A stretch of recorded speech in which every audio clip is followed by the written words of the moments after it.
ನಮ್ಮ ಭವಿಷ್ಯ ನಮಗಿದೆ. ನಾವು ನ್ಯಾಯವನ್ನು ಬೇಡಿಕೊಳ್ಳುತ್ತೇವೆ.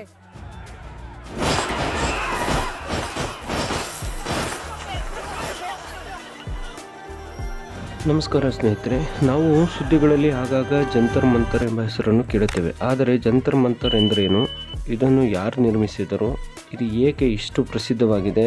ಇಂದಿನ ವಿಡಿಯೋದಲ್ಲಿ ಇದರ ಸಂಪೂರ್ಣ ಮಾಹಿತಿಯನ್ನು ತಿಳಿದುಕೊಳ್ಳೋಣ. ಜಂತರ್ ಮಂತರ್ ಭಾರತದ ಐತಿಹಾಸಿಕ ಖಗೋಳ ವೀಕ್ಷಣಾಲಯವಾಗಿದೆ. ಇದನ್ನು ಕ್ರಿಸ್ತಶಕ 1724ರಲ್ಲಿ ರಾಜಸ್ಥಾನದ ಮಹಾರಾಜರಾದ ಸವಾಯ್ ಜಾಯ್ ಸಿಂಗ್ ದ್ವಿತೀಯರು ಇದನ್ನು ನಿರ್ಮಾಣ ಮಾಡ್ತಾರೆ. ಖಗೋಳಶಾಸ್ತ್ರದಲ್ಲಿ ಅಪಾರ ಆಸಕ್ತಿ ಹೊಂದಿದ್ದ ಅವರು ಸೂರ್ಯ, ಚಂದ್ರ, ಗ್ರಹಗಳು ಮತ್ತು ನಕ್ಷತ್ರಗಳ ಚಲನೆಯನ್ನು ನಿಖರವಾಗಿ ಅಧ್ಯಯನ ಮಾಡಲು ಈ ವಿಶಾಲ ಕಲ್ಲಿನ ಉಪಕರಣಗಳನ್ನು ನಿರ್ಮಿಸಿದರು. ಭಾರತದಲ್ಲಿ ಒಟ್ಟು 5 ಜಂತರ್ ಮಂತರ್ಗಳನ್ನು ನಿರ್ಮಿಸಲಾಗಿದೆ. ಅವು ದೆಹಲಿ, ಜೈಪುರ, ಉಜ್ಜಯಿನಿ, ವಾರಣಾಸಿ ಮತ್ತು ಮಥುರಾದಲ್ಲಿವೆ. ಇವುಗಳಲ್ಲಿ ಜೈಪುರದ ಜಂತರ್ ಮಂತರ್ ಅತ್ಯಂತ ದೊಡ್ಡದು ಮತ್ತು ಪ್ರಸಿದ್ಧವಾಗಿದೆ. ಇಲ್ಲಿ ಇರುವ ಸಾಮ್ರಾಟ್ ಯಂತ್ರ ವಿಶ್ವದ ಅತಿ ದೊಡ್ಡ ಕಲ್ಲಿನ ಸೂರ್ಯ ಗಡಿಯಾಗಿರುತ್ತದೆ. 2010ರಲ್ಲಿ ಜೈಪುರದ ಜಂತರ್ ಮಂತರ್ ಯುನೆಸ್ಕೋ ವಿಶ್ವ ಪರಂಪರೆಯ ತಾಣದ ಮಾನ್ಯತೆಯನ್ನು ದೊರಕಿದೆ. ಇಂದಿನ ದಿನಗಳಲ್ಲಿ ದೆಹಲಿಯ ಜಂತರ್ ಮಂತರ್ ಮತ್ತೊಂದು ಕಾರಣಕ್ಕೂ ಪ್ರಸಿದ್ಧವಾಗಿದೆ. ಇಲ್ಲಿ ವಿವಿಧ ಸಾಮಾಜಿಕ, ಶೈಕ್ಷಣಿಕ ಮತ್ತು ಸಾರ್ವಜನಿಕ ವಿಷಯಗಳಿಗೆ ಸಂಬಂಧಿಸಿದಂತೆ ಅನೇಕ ಶಾಂತಿಯುತ ಪ್ರತಿಭಟನೆಗಳು ಹಾಗೂ ಸಾರ್ವಜನಿಕ ಸಭೆಗಳು ನಡೆಯುತ್ತವೆ. ಆದ್ದರಿಂದ ಈ ಸ್ಥಳವು ಇತಿಹಾಸ ಮತ್ತು ಪ್ರಜಾಪ್ರಭುತ್ವದ ಅಭಿವ್ಯಕ್ತಿ ಎರಡಕ್ಕೂ ಪ್ರಮುಖ ಕೇಂದ್ರವಾಗಿದೆ. 2026ರಲ್ಲಿ ದೆಹಲಿಯ ಜಂತರ್ ಮಂತರ್ನಲ್ಲಿ ನಡೆದ ವಿದ್ಯಾರ್ಥಿ ಪ್ರತಿಭಟನೆ ಪ್ರಮುಖ ಕಾರಣಗಳು ಇವಾಗಿದೆ.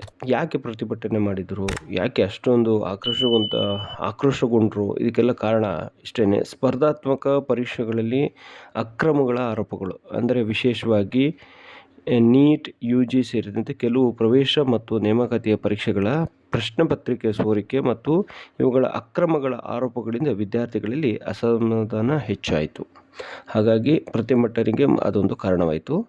ಆಮೇಲೆ ಮತ್ತೆ ಇನ್ನೊಂದು ಏನಂದರೆ ಪಾರದರ್ಶಕ ತನಿಖೆ ಆಗಬೇಕು ಅಂತೇಳಿ, ಪರೀಕ್ಷಾ ಅಕ್ರಮಗಳ ಬಗ್ಗೆ ಸ್ವತಂತ್ರ ಮತ್ತು ನ್ಯಾಯಸಮ್ಮತ ತನಿಖೆ ನಡೆಸಬೇಕು ಎಂದು ಪ್ರತಿಭಟನಾಕಾರರು ಒತ್ತಾಯಿಸುತ್ತಿದ್ದರು. ಆಮೇಲೆ ಪರೀಕ್ಷಾ ವ್ಯವಸ್ಥೆಯಲ್ಲಿ ಸುಧಾರಣೆಯನ್ನು ತರಬೇಕು ಅಂತ ಹೇಳಿ, ಭವಿಷ್ಯದಲ್ಲಿ ಪ್ರಶ್ನೆ ಪತ್ರಿಕೆ ಸೋರಿಕೆ ಮತ್ತು ಅಕ್ರಮಗಳು ತಡೆಯಲು ಬಲವಾದ ಸುಧಾರಣೆಗಳನ್ನು ಜಾರಿಗೆ ತರಬೇಕು ಎಂದು ಪ್ರತಿಭಟನೆಗಳನ್ನು ಮಾಡಿದರು. ಹೊಣೆಗಾರಿಕೆ ನಿಗದಿ, ಶಿಕ್ಷಣ ವ್ಯವಸ್ಥೆಯಲ್ಲಿನ ವೈಫಲ್ಯಗಳಿಗೆ ಸಂಬಂಧಿಸಿದವರ ವಿರುದ್ಧ ಕ್ರಮ ಕೈಗೊಳ್ಳಬೇಕು. ಯಾಕಂದರೆ ಈ ಪ್ರಶ್ನೆ ಪತ್ರಿಕೆ ಯಾರು ಲೀಕನ್ನು ಮಾಡಿದರು ಅವ್ರ ಬಗ್ಗೆ ಗಂಭೀರವಾದಂತಹ ಕ್ರಮವನ್ನು ಕೈಗೊಳ್ಳಬೇಕು ಅಂತ ಹೇಳಿ ಕೆಲವು ಗುಂಪುಗಳು ಕೇಂದ್ರ ಶಿಕ್ಷಣ ಸಚಿವ ರಾಜೀನಾಮೆಯನ್ನು ಬೇಡಿಕೆ ಇಟ್ಟರು. ಅವರು ರಾಜೀನಾಮೆ ಕೊಡಬೇಕು, ಅವರು ಸರಿಯಾಗಿ ನಿಭಾಯಿಸ್ತಾ ಇಲ್ಲ ಅಂತ ಹೇಳಿ ಅವರ ರಾಜೀನಾಮೆಗೆ ಒತ್ತಾಯಿಸಿದರು. ವಿದ್ಯಾರ್ಥಿಗಳ ಭವಿಷ್ಯದ ಬಗ್ಗೆ ಆತಂಕ, ಲಕ್ಷಾಂತರ ವಿದ್ಯಾರ್ಥಿಗಳು ಪರಿಶ್ರಮದ ಮೇಲೆ ಪರಿಣಾಮ ಬೀರುವ ಪರೀಕ್ಷಾ ವಿವಾದಗಳು, ಉದ್ಯೋಗ ಮತ್ತು ಶಿಕ್ಷಣದ ಭವಿಷ್ಯದ ಬಗ್ಗೆ ಆತಂಕ ಹೆಚ್ಚಾಯಿತು. ಹಾಗಾಗಿ ಈ ಪ್ರತಿಭಟನೆಯನ್ನು ಮಾಡಿದರು. ಈ ಪ್ರತಿಭಟನೆಗಳ ಕುರಿತು ವಿವಿಧ ಸಂಘಟನೆಗಳು ಮತ್ತು ರಾಜಕೀಯ ಪಕ್ಷಗಳು ವಿಭಿನ್ನ ಅಭಿಪ್ರಾಯಗಳನ್ನು ವ್ಯಕ್ತಪಡಿಸಿವೆ. ಕೆಲವು ಘಟನೆಗಳ ಬಗ್ಗೆ ಪರಸ್ಪರ ಭಿನ್ನವಾದ ವರದಿಗಳು ಬಂದಿರುವುದರಿಂದ ಎಲ್ಲ ಆರೋಪಗಳು ಅಂತಿಮವಾಗಿ ಸಾಬೀತಾಗಿವೆ ಎಂದು ಹೇಳಲು ಸಾಧ್ಯವಿಲ್ಲ. ಕೆಲವು ವಿಚಾರಗಳು ತನಿಖೆ ಮತ್ತು ಸಾರ್ವಜನಿಕ ಚರ್ಚೆಗಳು ಮುಂದುವರೆದಿದೆ. ಸ್ನೇಹಿತರೆ, ಇಲ್ಲಿ ಲಾಠಿ ಚಾರ್ಜ್ ಆಯಿತು, ಕೆಲವೊಂದು ಘಟನೆಗಳು ನಡೀತು, ಬಹಳಷ್ಟು ವಿದ್ಯಾರ್ಥಿಗಳಿಗೆ ನೋವುಗಳಾಯಿತು. ಇವೆಲ್ಲ ಕಾರಣಗಳು ಒಂದೇ ಒಂದು ಕಾರಣ, ನೀಟ್ ಪರೀಕ್ಷೆ ಏನು ನಡೀತು ಅದು ಪ್ರಶ್ನೆ ಪತ್ರಿಕೆ ಸೋರಿಕೆಯಾಗಿದೆ. ಇದೇ ಒಂದು ಕಾರಣ ಆಗಿದೆ. ಇದನ್ನು ಸುಧಾರಣೆ ತರಬೇಕು ಅಂತೇಳಿ ಲಕ್ಷಾಂತರ ವಿದ್ಯಾರ್ಥಿಗಳು ಜಂತರ್ ಮಂತರ್ನಲ್ಲಿ ಪ್ರತಿಭಟನೆಯನ್ನು ಮಾಡ್ತಾಯಿದ್ರು. ಸುಮಾರು 21 ದಿನಗಳ ಕಾಲ ಕಂಟಿನ್ಯೂಸ್ ಆಗಿ ಶಾಂತಿಯುತವಾದಂತಹ ಪ್ರತಿಭಟನೆಯನ್ನು ನಡೆಸ್ತಾ ಬರ್ತಾಯಿದ್ರು.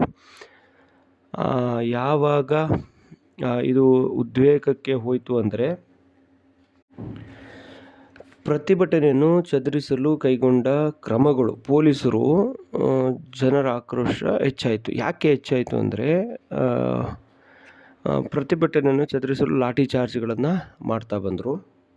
ಈ ಪ್ರತಿಭಟನೆ ಆಗ್ತಾ ಇದ್ದಂಗೆ ಪ್ರತಿಭಟನೆಕಾರರು ಮತ್ತು ಪೊಲೀಸರ ನಡುವೆ ಘರ್ಷಣೆಗಳು ಸ್ಟಾರ್ಟ್ ಆಗ್ತದೆ.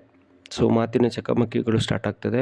ಹಾಗಾಗಿ ಅಲ್ಲಿ ಏನಾಗ್ತದೆ ಅಂದರೆ ಲಾಠಿ ಚಾರ್ಜ್ಗಳು ಅದು ವಿಕೋಪಕ್ಕೆ ಹೋಗ್ತಾ ಹೋಗುತ್ತೆ.